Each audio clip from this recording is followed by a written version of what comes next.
Hello दोस्तों, मैं अंजनी कुमार अपने YouTube channel trade with Anjani में एक बार पुनः एक नई जानकारी, एक नए एनालिसिस के साथ आप लोगों के सामने उपस्थित हूं और अपने चैनल में आप लोगों का हार्दिक स्वागत करता हूं, अभिनंदन करता हूं। दोस्तों, आगे बढ़ने से पहले मैं आप लोगों को याद दिला दूं कि वीडियो को पूरा पूरा देखें ताकि आपको पूरा पूरा लाभ मिल सके, क्योंकि आज का वीडियो भी बहुत ही महत्वपूर्ण होने वाला है और आपको एक बहुत ही बेहतरीन शेयर मैं आपको बताने वाला हूं जिसमें निवेश करके आप बहुत ही ज्यादा पैसा कमा पाएंगे। दोस्तों, एक और बात आप लोगों के लिए महत्वपूर्ण है कि यह वीडियो पूर्ण रूप से इंफॉर्मेटिव वीडियो है और इसके आधार पे अपना इन्वेस्टमेंट डिसीजन ना करें, क्योंकि मैं कोई भी सेबी सर्टिफाइड फाइनेंशियल एडवाइजर नहीं हूं। दोस्तों, जैसा कि स्क्रीन पे आपको दिख रहा होगा कि आज जिस शेयर पे हम एनालिसिस लेके आए हैं उसका नाम है अंजनी सिंथेटिक्स लिमिटेड। अब आप सोच रहे होंगे कि आज मार्केट 900 पॉइंट गिरा है, इसके बावजूद अंजनी सिंथेटिक 7% ऊपर बंद हुआ है और आज ही यह 31 रुपया 50 पैसा का 52 वीक हाई लगाया है। तो कुछ ना कुछ तो इसमें खास होगा। दोस्तों, जैसा कि आपको स्क्रीन पे दिख रहा होगा कि 10 रुपया 50 पैसा का इसका 52 वीक लो है और 31 रुपया 50 पैसा का इसका 52 वीक हाई है। अब 45 करोड़ के मार्केट कैप पे कंपनी आज के डेट में ट्रेड कर रही है और साथ ही साथ यहाँ जो पी दिखा रहा है वो 15 के आसपास दिखा रहा है। आगे मैं आपको ले चलता हूँ स्क्रीनर साइट पे। यहाँ पे मैं अभी आपको इसका डिटेल फिनेंशियल चीज बताऊंगा। सबसे पहले आपको पता होना चाहिए कि कंपनी क्या काम करती है। तो कंपनी जो है कपड़े के कारोबार में है, बिजनेस ऑफ टेक्सटाइल, जैसा कि आपको यहाँ दिख रहा होगा। कंपनी शूटिंग, शर्टिंग और भी बहुत सारी चीजें बनाती है। कपड़े का कारोबार है इसका और मार्केट कैप 45 करोड़ के आसपास है। करंट जो अभी प्राइस है 30 रुपया 60 पैसा देख रहे होंगे आप लोग। बुक वैल्यू इसका इंपॉर्टेंट है। बुक वैल्यू देखिए 45 रुपया के आसपास है और अभी भी कंपनी 30 रुपया पे ट्रेड कर रही है। ये गिरते हुए मार्केट में भी क्यों बढ़ रही है इस पे मैं आगे बताऊंगा। इसके लिए जरूरी है कि आप लोग इस पे बने रहिए। साथ ही साथ आप लोगों को याद दिलाऊं कि अभी जो कोरोना क्राइसिस फिर दोबारा से बढ़ना शुरू हुआ है, जिसके कारण मार्केट में बहुत सारा असमंजस की स्थिति है और आज आप लोगों ने देखा भी कि मार्केट बहुत ज्यादा क्रैश हो गया है। इन सब स्थिति में यह जरूरी है कि आप शेयर मार्केट में निवेश करें, गिरते हुए मार्केट में निवेश करें, बढ़ते हुए मार्केट में उसको बेचें। और इसके लिए जरूरी है कि आपके पास डीमेट अकाउंट हो। तो जिन लोगों के पास डीमेट अकाउंट नहीं है वो डिस्क्रिप्शन बॉक्स में दिए गए लिंक से अपना डीमेट अकाउंट खोल सकते हैं, बिल्कुल फ्री है और हमारे साथ आप जुड़ भी सकते हैं। इस लिंक से खोलने से फायदा होगा कि आप हमसे जुड़े रहेंगे और आपको हमारा गाइडलाइन फ्री ऑफ कॉस्ट मिलता रहेगा। दोस्तों, तो आगे बढ़ूं कि देखिए बुक वैल्यू इसका 45 रुपया के आसपास है और कंपनी डिविडेंड नहीं देती है। फेस वैल्यू इसका 10 रुपया के आसपास है और स्टॉक पी जो है 15 के आसपास चल रहा है। आरओसी 10% के आसपास चल रहा है, आरओई 5.5% के आसपास चल रहा है। अब मैं इस कंपनी के बारे में आपको बताऊं कि कंपनी जो है काफी कर्ज में थी और पिछले कुछ सालों से 2-3 साल से कंपनी कंटिन्यूअस अपने कर्ज को घटा रही है, बिजनेस को इंप्रूव कर रही है, फाइनेंशियल्स को इंप्रूव कर रही है और इसके कारण कंपनी आज के डेट में बहुत ही अच्छी स्थिति में है। जैसा कि आप देख रहे होंगे 0.67 टाइम्स बुक वैल्यू पे कंपनी ट्रेड कर रही है। और साथ ही साथ यहाँ आपको मैं सेल्स का एक फिगर दे रहा हूं। देखिए कि कंपनी लगभग 100 करोड़ अर्थात 99 करोड़ के आसपास सेल्स कर सकती है। 2018 में यहाँ 57 करोड़ हो गया, 71 करोड़ हो गया, 87 करोड़ हो गया। ऐसे करते करते जब लॉकडाउन पीरियड था तो देख रहे होंगे 7 करोड़ यहाँ दिख रहा है, 6.79 करोड़ और अभी दिसंबर क्वार्टर में इसने इंप्रूव करके 92 करोड़ के आसपास सेल्स किया है। अगर ये कंसिस्टेंसली, जैसा मुझे लगता है कि अभी ये मेंटेन करना चाहिए, उसके हिसाब से अगर ये सेल्स करता है तो लगभग 400 करोड़ के आसपास इसका सेल्स आता है। जबकि कंपनी कितने पे ट्रेड कर रही है? मात्र 45 करोड़ पे।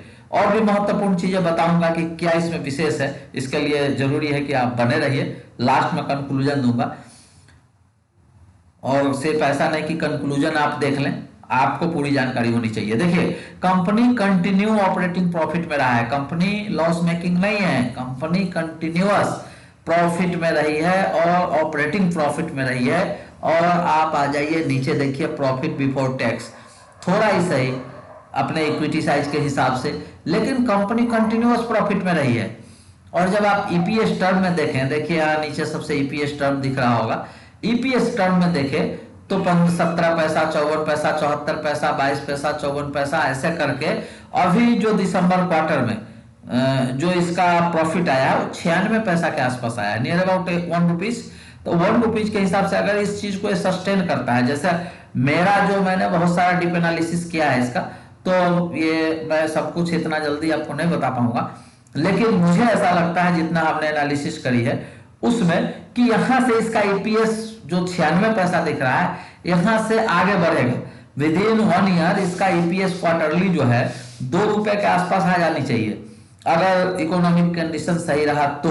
क्यों? क्योंकि कंपनी जो है डेट को रिड्यूस कर रही है और कंपनी में प्रमोटर का भी बहुत ही स्ट्रॉन्ग हिस्सेदारी है और प्रमोटर का इस पे बिलीव है, ठीक है ना। तो ये 2 रुपए के हिसाब से अगर होता है, 4 के हिसाब से देख लीजिए तो भी ओनली 15 के पी पे अभी ट्रेड कर रहे हैं, 15 के पी के हिसाब से देखिएगा 4 रुपए के हिसाब से, तो भी यहां से 60 रुपया प्राइस इसका बिल्कुल जस्टिफाइड होता है। दोस्तों दूसरा बात क्या है कि जो छोटी साइज की कंपनियां होती है उस पे हायर पी पे वो ट्रेड करता है, तो उसके हिसाब से 15 का पी कोई ज्यादा नहीं है इसका, और 15 के पी पे अगर ये ट्रेड करेगा तो 60 रुपए के आसपास इसका रेट बहुत ही जस्टिफाइड रेट है, और ये अभी आपको 30 रुपए के आसपास मिल रहा है। आगे आपको बोरोइंग भी दिखाएंगे। देखिए इंटरेस्ट बर्डन यहाँ 5 करोड़ 5 करोड़ दिख रहा होगा आपको इंटरेस्ट, ये 10 करोड़ तक हो गया था, लेकिन इसको घटा घटा के देखिए 8 करोड़ से अब 6 करोड़ रुपया रह गया है। यही कारण है, ये बहुत बड़ा कारण है कि इंटरेस्ट कॉस्ट जो कंपनी का है ये मतलब कम गया है, डिक्रीज हुआ है, और इसके कारण इसकी ऑपरेटिंग प्रॉफिट और ईपीएस इंप्रूव हुआ है। आगे भी कंपनी का जो प्लान है वो डेट रिड्यूस का है और कंपनी उस पर काम कर रही है। अब आप देख रहे होंगे ईयरली ईपीएस लगभग 3 रुपया और 2 रुपया के बीच में कंपनी का रहा है। इस पीरियड में 2015 में 4 रुपया तक ईपीएस इसने जनरेट किया है, और मुझे लगता है कि आगे इस फाइनेंशियल ईयर में 2021-22 में भी ये 4 रुपया से ज्यादा ही ईपीएस जनरेट करेगी, ऐसा मेरा मानना है, क्योंकि कंपनी पुरानी है और कंपनी बहुत ही इसमें अच्छा कर रही है अपने सेक्टर में, वो आपको सेल्स देख के लग रहा होगा। कंपनी देखिए यहाँ इन्वेस्टमेंट पे नजर डालिए, इन्वेस्टमेंट में देखिए 0, 1 करोड़ 1 करोड़ 1 करोड़ था।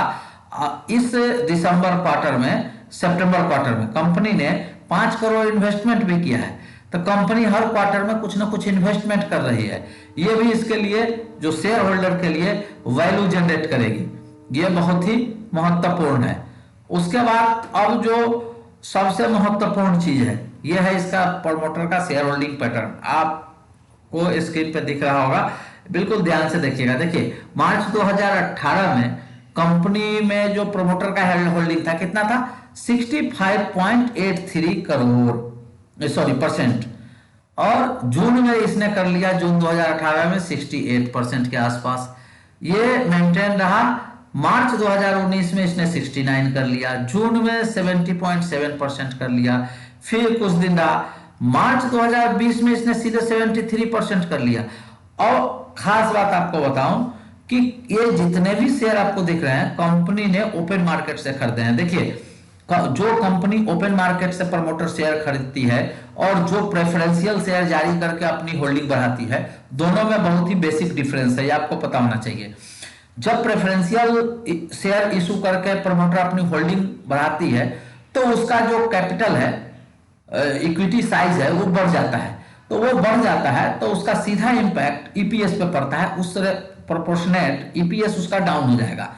लेकिन जब कंपनी ओपन मार्केट से शेयर खरीदता है तो उसका इक्विटी साइज वही रहता है, जिसके कारण ईपीएस पे कोई प्रभाव नहीं पड़ता, प्रमोटर होल्डिंग सीधा सीधा बढ़ता है, अर्थात नंबर ऑफ शेयर जो है मार्केट में वो कम जाता है, फ्री फ्लोट शेयर कम जाता है।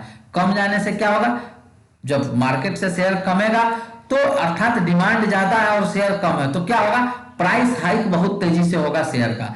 तो ये देखिए एकदम स्पष्ट है कि जब प्रमोटर कंटिन्यू इसमें बाइंग कर रहा है, यहाँ भी जो आपको 73.08% दिख रहा है, थोड़ा थोड़ा वो खरीदते रहता है। चूंकि इसका इक्विटी साइज बहुत छोटा है, फ्री शेयर मार्केट में बहुत ही कम है, तो इससे प्रमोटर भी ज्यादा शेयर नहीं खरीद पाता है। तो 1000, 2000, 5000 जब भी उसको मौका मिलता है वो शेयर खरीदते रहता है। मुकेश संगला शायद इसके प्रमोटर हैं, तो इसलिए आप, नहीं सॉरी, मुकेश संगला तो उसके हैं सिग्नेट के, तो ये प्रमोटर खरीदते रहता है।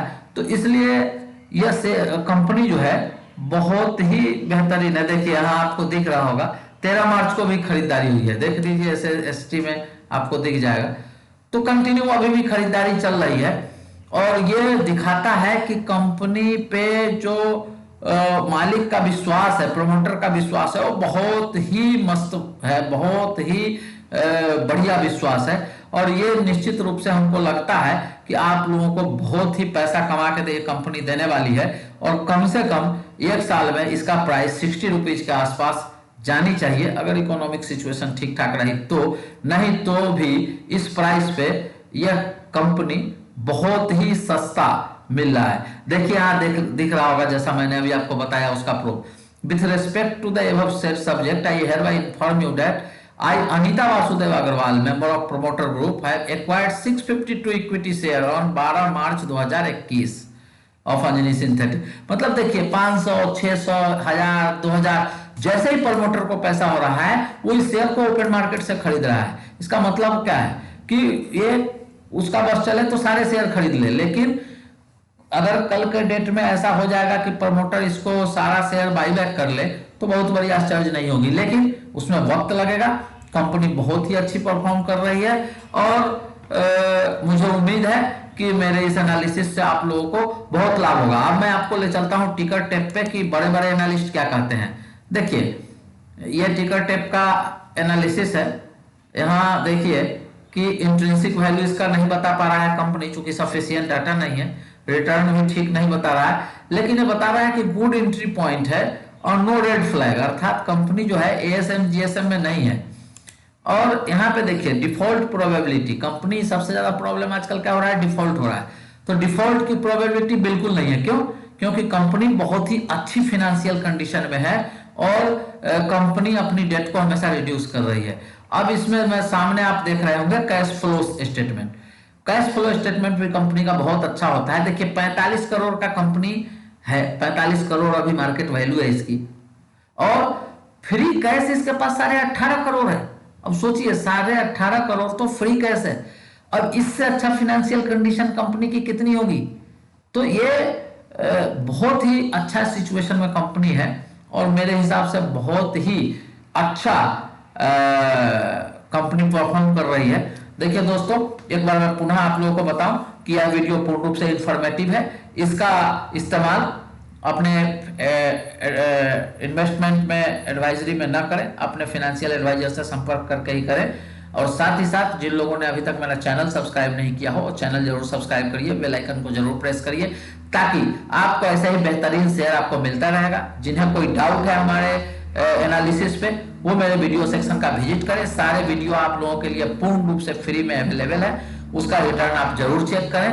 और दोस्तों, कोई भी मार्केट सिचुएशन रहे, बूम रहे, बियर रहे, मैं जो शेयर एडवाइस करूंगा वो शेयर हमेशा आपको कमा के देगा, ऐसा मेरा विश्वास है। चूंकि मैं एनालिसिस करता हूं और परफेक्शन पे जाता हूं, ना कि कुछ भी कह देता हूं। बहुत सारे आजकल यूट्यूबर जो है बहुत ही गलत इंफॉर्मेशन दे रहे हैं। एक जेपी पावर पे आप देखिए, जेपी पावर जो कंपनी को एक्वायर कर रही है उसका नाम है जयप्रकाश पावर ग्रिड लिमिटेड। उसका स्टेक उसने एक्वायर किया है, लेकिन एक हमारे यूट्यूबर मित्र हैं, वो उनका कहना था कि नहीं, जेपी पावर को ही एक्वायर कर रही है, और इसी के आधार पे उसमें अपर सर्किट भी लग रहा है। देखिए उस रेट पे निश्चित रूप से अच्छा इन्वेस्टमेंट है, लेकिन इतनी जल्दी प्राइस नहीं बढ़नी चाहिए जब तक उसका फाइनेंशियल इंप्रूव नहीं होता है। तो मैं फाइनेंशियल्स के आधार पे, उसके डाटा के आधार पे, फंडामेंटल के आधार पे कभी भी सजेस्ट करता हूं, या आपको एनालिसिस करके बताता हूं कि भाई करना चाहिए नहीं करना चाहिए, ना कि र्यूमर्स पे। तो इसलिए आप लोग जरूर अपना रिसर्च करें, और अपना जरूर उसमें पूरा ज्ञान अर्जित करने के बाद ही निवेश करें, क्योंकि पैसा भी आपका है, प्रॉफिट भी आपका है, लॉस भी आप ही को होगा। इसलिए दोस्तों करेक्ट इन्फॉर्मेशन के लिए, ऑनेस्ट इन्फॉर्मेशन के लिए, ऑनेस्ट एनालिसिस के लिए मेरे चैनल से जुड़े रहिए। और जिन लोगों ने अभी तक अपना ब्रोकिंग अकाउंट नहीं खुलवाया है वो मेरे डिस्क्रिप्शन बॉक्स में दिए गए लिंक से अपना ब्रोकिंग अकाउंट खुलवा के मेरे साथ हमेशा के लिए जुड़ सकते हैं। इसी के साथ मैं आप लोगों से विदा लेता हूं। तब तक के लिए नमस्कार।